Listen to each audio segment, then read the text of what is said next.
Hey guys, welcome to another episode of Mikey's Video Game Madness. Today we're playing Tomb Raider on the PlayStation 3. I've talked about this game quite a bit, but I never showed you any of it. That's because I rented this game originally on the Xbox. This is the PS3 version. The PS3 version is supposed to be slightly sharper.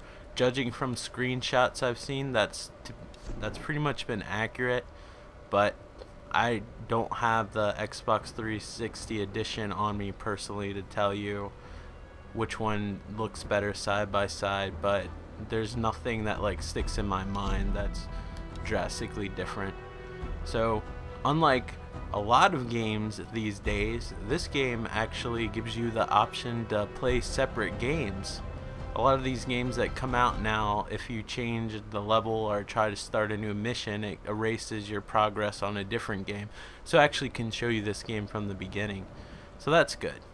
So let's start this up. So this is basically a retelling of the Tomb Raider story. This is completely different in tone and theme and everything, and you should play it.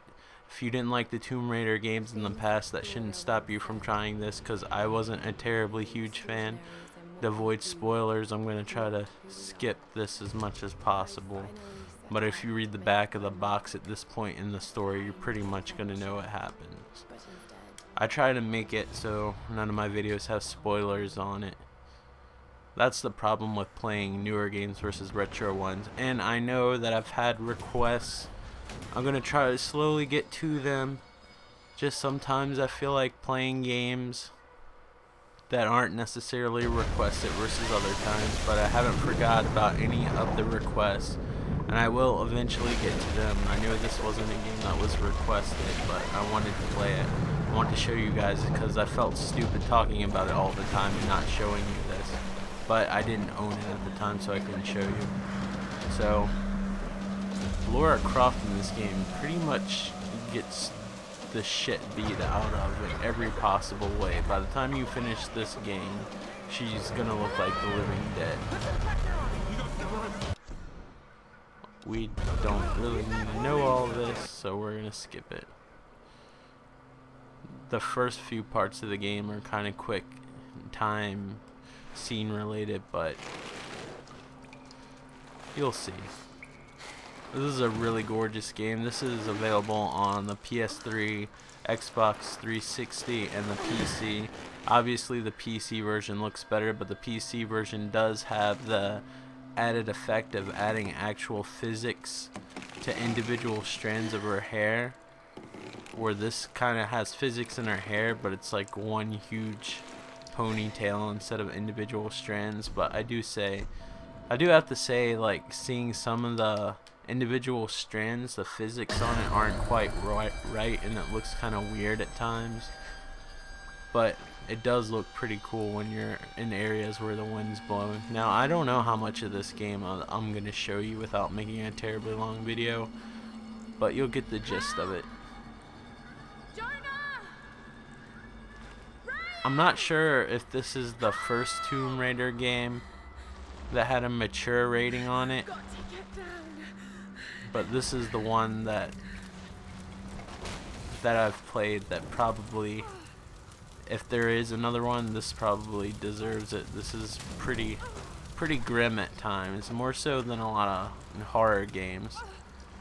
The storyline's pretty mature. It's interesting. It's nothing like the other games. I wasn't a terribly huge fan of Tomb Raider.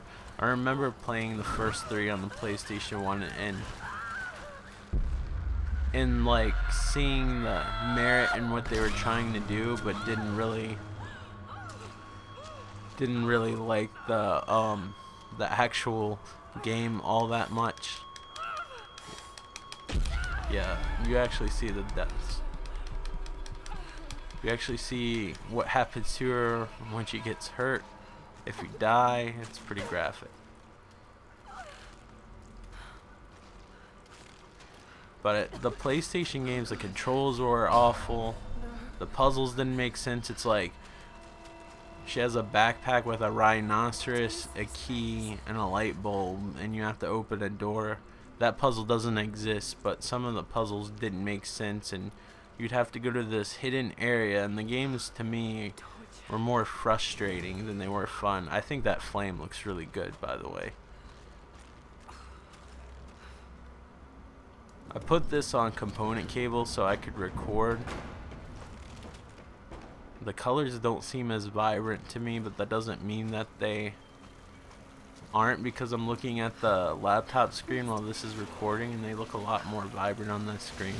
I'm wondering if my TV doesn't do component cables very well. So if you push L2, you have like this kind of help vision where you can see kind of what you have to do.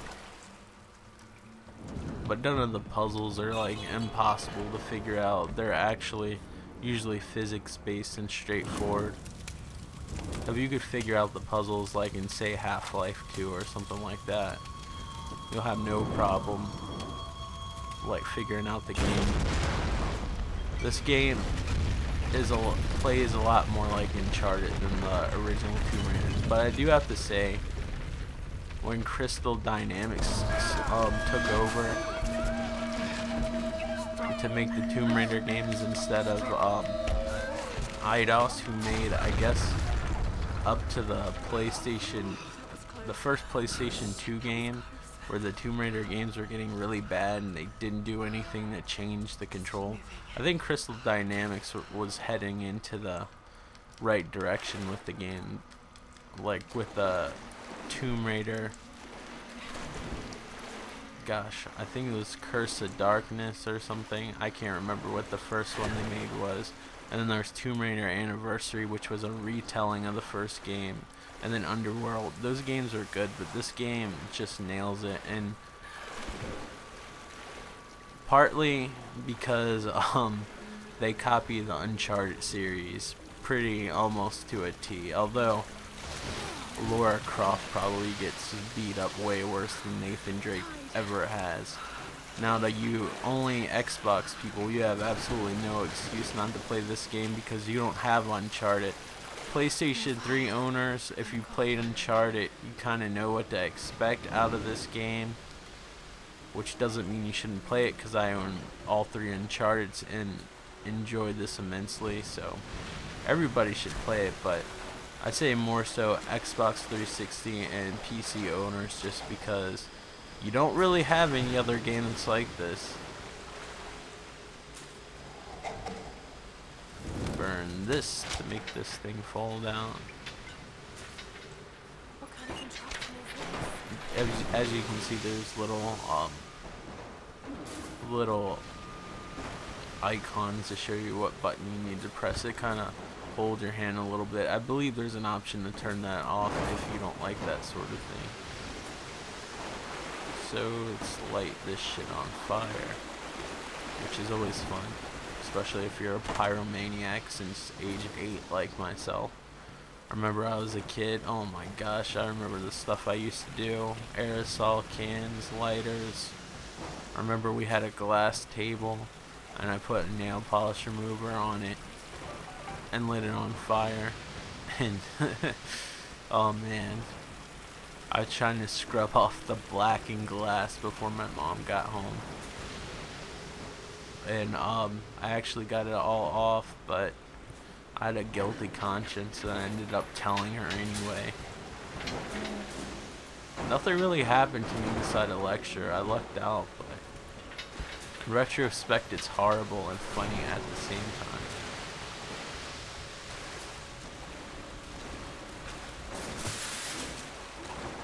If you heard a beeping in the background, that was my phone. It's either a Facebook or YouTube message. A lot of my viewers are in Europe, so a lot of times when I get my message, my phone goes crazy around like about 7 o'clock in the morning. I don't know what time that is in Europe offhand, but that seems to be the time I get the most messages.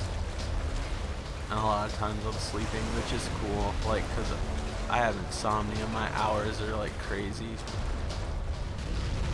But Tomb Raider's always been a good idea. I just don't think it's always been executed the greatest, and I think this game just perfects the idea of what it should have been. And since wonderful Disney, the amazing company it is, sold or got rid of LucasArts, I don't know if we'll ever get a proper Indiana Jones game. The Armchair Empire had that video I mentioned a while back. It's probably old now, and I meant to comment on it and I never did, about what franchises you would like a different game company to try out. Oh shit, I pressed the wrong button. As you can see, this deaths get kind of graphic and it shows you up close, but I think Crystal Dynamics are Naughty Dog would, since these games are kind of similar. I do think Uncharted games look a little bit better, but they were made specifically for the PlayStation. This was made for all consoles. This is pretty close to Uncharted though. I think the physics and stuff on some of the levels on Uncharted are a little bit better, and the graphics are a little bit sharper, although this has super sharp black textures. It has none of the PlayStation blur. It's actually sharper in the 360 version, judging from screenshots. Like, I've never done a side-by-side like I did with BioShock, the first game, where I could tell offhand that the textures on the 360 version were way sharper, and I also own the PC version, so I could tell the difference. I've yet to play BioShock Infinite on the Xbox 360, but the screenshots for BioShock Infinite on the 360 and the PS3 look awfully close, so I don't know which one's better. I heard the PlayStation 3 looks slightly better, which is pretty rare for a game that runs on the Unreal 3 engine. Although, as beautiful as BioShock Infinite is with the blurred out textures a little bit, I do feel like, and I'm not a game programmer, so I'm probably completely wrong, but I do feel like they could have made the textures a little bit sharper if they streamed them in somehow, even if they popped up a little bit. Like, I almost wish that was like an option to have. If you want higher resolution textures, there would be an option to deal with maybe a lower frame rate or something. The game looks so good, like sometimes you don't realize you're not watching a cutscene anymore. Like right there, I wasn't controlling her, and I actually could. The lifeboat. Where are As you can see, she's already They must have gone pretty inland. disgusting with blood and mud and stuff. And this is probably one of the times she probably looks her best in this game. She gets it pretty bad in this. Take it slow.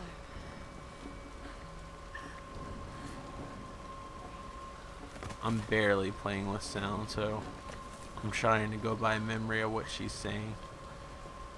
Always never, like any game that had like balancing parts in a game, I've always kind of been annoyed at, and almost every platformer has it. Uncharted has it, God of War has it,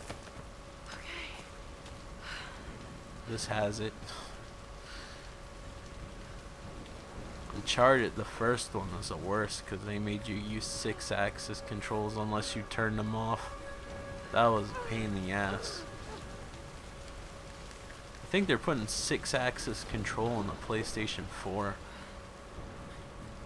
which there's a part of me that's like, why? We never utilized it before, but I guess they're trying to do the PlayStation move.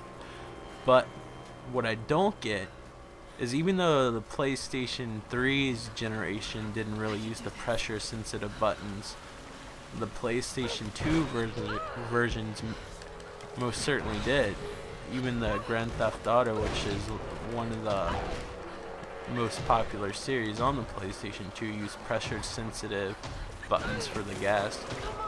Gran Turismo had pressure sensitive buttons, but you could switch to using the analog stick for your gas and your brakes. But if they plan on emulating like either the PlayStation 2 or PlayStation 3 games,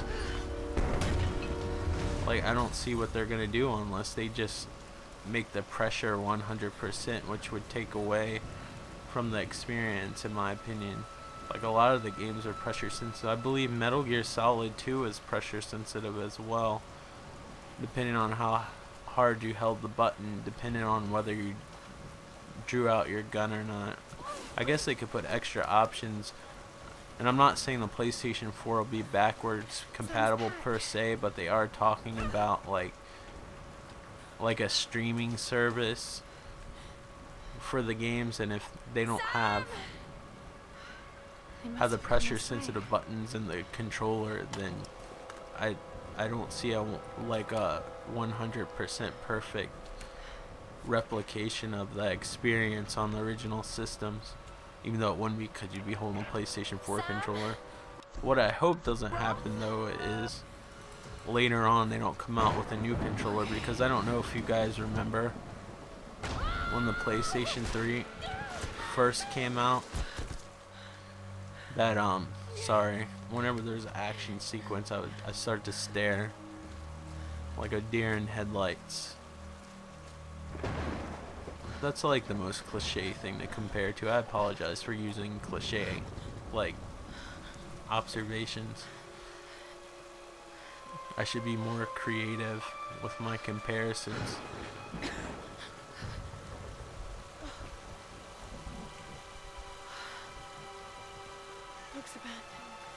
But as I was saying, like when the PlayStation 3 first came out, they had a 6-axis controller that weighed approximately the weight of maybe 3 slices of bread. It was super light, but it didn't have the force feedback, and a lot of people complained about it.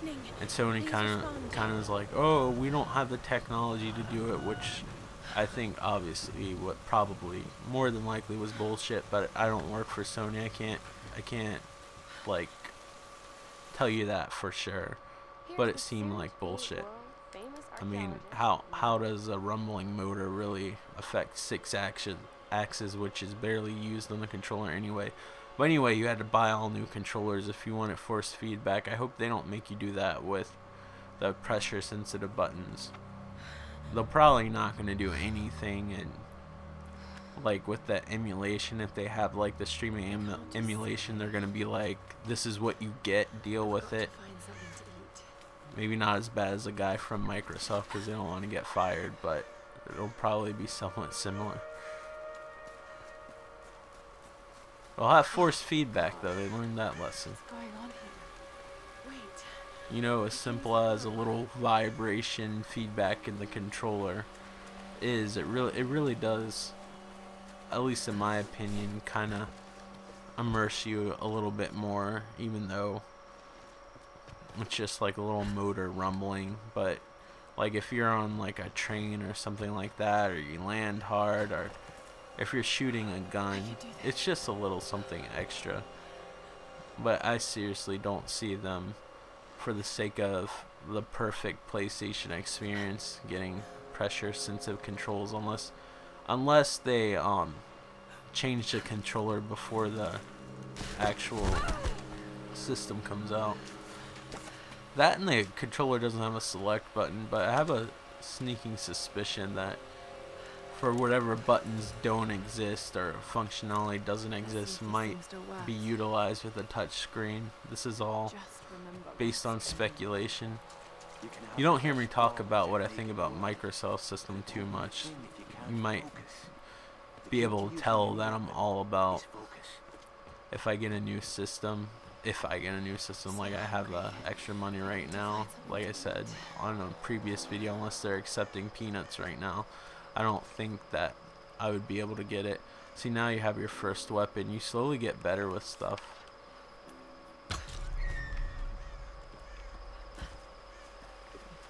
At first she's like really hesitant about killing things, and then like in virtually 2 minutes, all of a sudden she's like a bloodthirsty killer. Not technically bloodthirsty, like she enjoys it, but she's able to all of a sudden like become a stealthy assassin within 2 minutes. But I imagine it would be boring if you had to play through months and months of training. Sometimes you have to use the suspension of disbelief for certain things. This is one of them. this game does kind of get supernatural to like Indiana Jones extents for like the grand finale, which is okay. The Tomb Raider games have always been that way. But for the most part, this game has more of a realistic approach than I would say the other Tomb Raiders, and you can tell this game wasn't made to appeal to teenage boys that get to see their first pair of digitally shaped breasts like they did for the other Tomb Raider. If you play the first Tomb Raider, it's kind of funny. You can see that they might have done a little bit on purpose, because if you play the first Tomb Raider, if you push this button here, I gotta go back to camp. What the hell am I doing? If you push this little help button, I'll show you where to go. I notice a lot of games are having this. Dead Space does it, Bioshock Infinite does it, and I recently replayed the original Bioshock, which isn't as good as I remember. I was kind of surprised that I didn't really have as much fun playing it. I never really finished the first one. I finished the second one, and I was just, towards the end, it just felt like as cool as the art style was, it just felt like a bunch of fetch quests, and it put in perspective how much like they actually thought about what was good and what was bad about the original Bioshock when they made Bioshock Infinite, and that I applaud them. They basically fixed every single problem that I had with Bioshock, and that's cool. So I have 1 point. You level up, you almost level up all the way by the time you're in this game, and this game does have a Game Plus type of mode where if you miss anything you can go back, so there's replay value.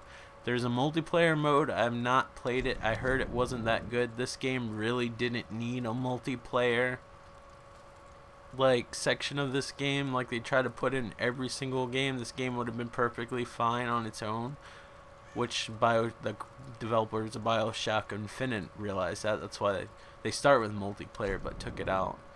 Should have had survivalist. I really want to just pull arrows out of things. That's probably the first skill I would get, is being able to pull arrows out of things, because if you're low on ammunition, you actually can just pull the arrows out. You're alive!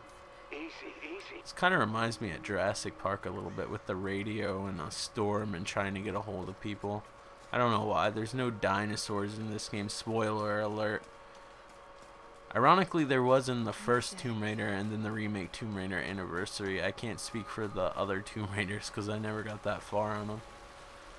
But as I was saying, as I drifted off in conversation about how they were trying to appeal to teenage boys, you could tell very blatantly after the first Tomb Raider and Tomb Raider 2, her breasts were like 3 times bigger and all rounded out versus the little triangular simple polygonal model that she had before. So yeah, you could tell, and it was the main focus. And then there was all these rumors about a nude code for this low polygon model. It's like, you know, you can look under your dad's bed for a Playboy much cheaper if that's the kind of thrills you're looking for. And this was during the time of when the internet became way more accessible. So yeah, there was like some troubled youth desperately looking like for a new code for Tomb Raider. I mean, he had to look no further than the internet to get whatever unpleasant things that he had to get out of his system. But you know, I guess it wasn't second nature to kids back then. I'm sure every kid now has been on the dark sides of the internet. It's almost like a rite of passage now. I do like this feature they actually took from Uncharted blatantly. It's from Uncharted, but I do like it. If you steal something from a game, steal the good stuff. I don't care if you steal things from a game, as long as they're good things and the game's fun, because you know what, they might not make a sequel of that good game, and I want to play good games, so I don't really care if other games steal from each other as long as they're fun.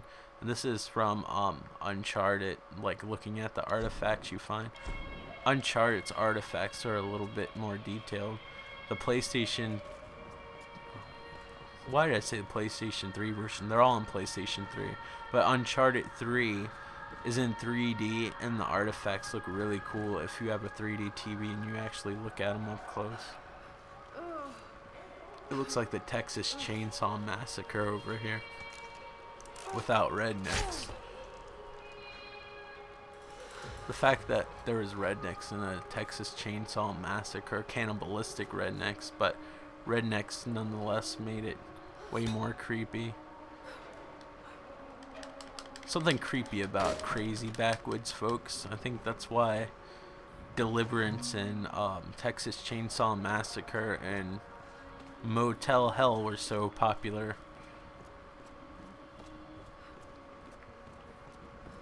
I guess rednecks were the 70s zombies. And for you guys not familiar with the term redneck, it's just a slang term. It's more derogatory, so some people are proud to be called it. I don't know, so maybe it's not derogatory to everybody. Sometimes it's not meant to be. It's just a stereotype of like a backwards country person, a US backwards country person. I've never heard anybody be called a redneck elsewhere. The term, which isn't really a bad thing, the term actually derived from one's neck being red from working outside all the time, which wouldn't be very derogatory at all, like working hard. I mean, what an insult. Well, that's where the term came from. But usually when somebody says redneck, they're usually referring to somebody who's probably from the backwoods, ignorant, uneducated, and usually has a southern twang to their accent, but it's a stereotype. It's just one of those stereotypes that are widely accepted. But then there's people that brag that they're a redneck or something doesn't bother them. So I guess it's just the context that you mean something, which is an issue with words. I don't think people realize words are just words, and it's actually the meaning or what you meant behind the words is what should be the impact of it. If you didn't mean something in a derogatory sense, it shouldn't be considered derogatory. And I don't know. It's just surprising, like us as human beings, like how like you think we would be more understanding and more advanced in our reasoning and thinking, but some of the ways we think are just still childish and primitive.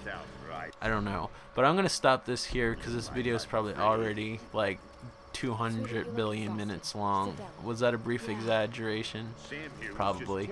But thank you guys for watching, and I hope you enjoyed my ranting. I was about to apologize for it, but I'm like, no, this is my channel. I'm not apologizing. So anyway, guys, if you didn't notice already, I have a long list of games that are contemporary that you can now pick from when I'll get to them if you request them.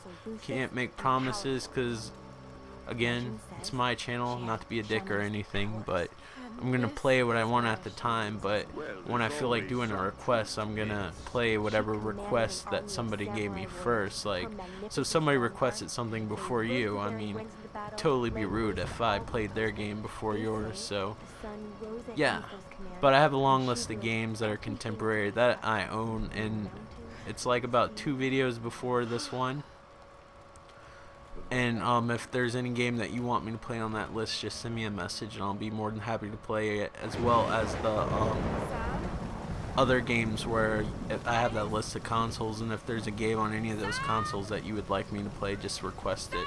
So those folks that are new to this channel, you can check all that out. Just check out the About section on my main channel page. YouTube totally changed everything, make it unappealing. Look, something violent happened while I was running my mouth, because I'm gonna skip all this shit. I don't even know what happened. I can't remember after the bear trap. But anyway, yeah, I'm probably gonna word it wrong or stutter or something like that. So just look it up on YouTube channel main page, and you'll see in the about section of directions and 2 videos before this one. There's a long list of contemporary games you can choose from, and if I get a decent amount of more contemporary games, including like some of my systems I have in storage, I'll update that list. And I'm fully aware that some of the games are misspelt. I was in a rush because I had like, I'm assuming over 200 games. I didn't count them all, but I was typing them really fast. I know Devil May Cry, the current remake one, that's for the Xbox 360, was misspelt, and then the God of War Chains of Olympus was written down as God of War. Actually, I think I said, did I say, I think I put like Ghosts of Olympus or something, or Shadows of Olympus is what I put down, but it's actually Chains of Olympus. That's not really important because you're gonna know what I'm talking about anyway. I am rambling. The game is paused, which is basically telling me I need to shut up. Thank you for watching my channel, and I hope to talk to you guys again and entertain you guys while I'm playing video games and all that great stuff, and we'll create a happier, better world and environment, and more flowers will start to bloom, and rabbits and birds will start to come out of their natural habitat, and we can all be one with nature. Of course, it has to start with this video. But anyway, guys, thank you, and take care. Bye.